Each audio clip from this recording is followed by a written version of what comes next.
Kalingap Rab sinabi na hindi na daw po ito si Beyonce kapag, ayan, hello po sa ating lahat mga ka-EDC. Yan po yung topic po natin for today's video. Unang-una gusto ko po pasalamatan yung mga nag-subscribe sa aking channel at nagbibigay po ng kanilang mga opinion base sa ating topic. Ano sa napakaganda ni Beyonce? Totoo nga po yung mga sinasabi ng mga viewers, ibang-iba na po ang mga Kalingap Angels ngayon.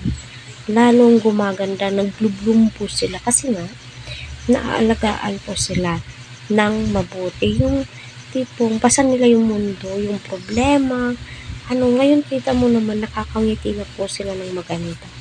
Lalong-lalo na po sabihin si dati ay nahihiya po siyang umiti dahil nga po sa ibig niya ngayon.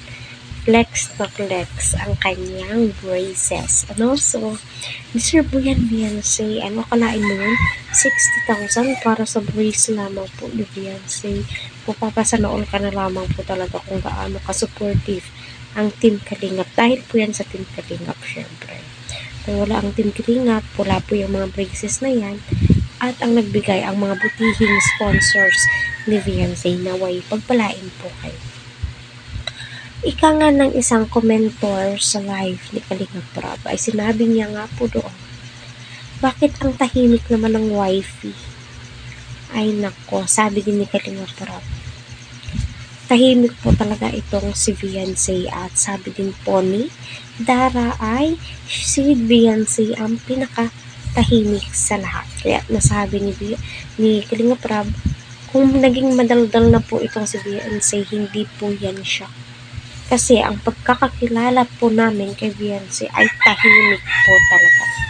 Isang tanong, isang sagot lamang po itong si Beyonce. Hindi po siya madaldal kagaya ng mga K-angels, diba? Tawa lang ng tawa, ngiti ng ngiti. At my God, ang ganda na po ng ngiti ni Beyonce. My God, ikaw ba naman tawaging wifey? My future wifey. Mapapasanood ka na lamang po talaga. Ito talagang si Edu, maraming nalalaman na po. Gusto na itong mag-settle down eh. Kaya supportahan pa natin si Kalingap Rab at napaka-pogi ni Rab dito. Diba?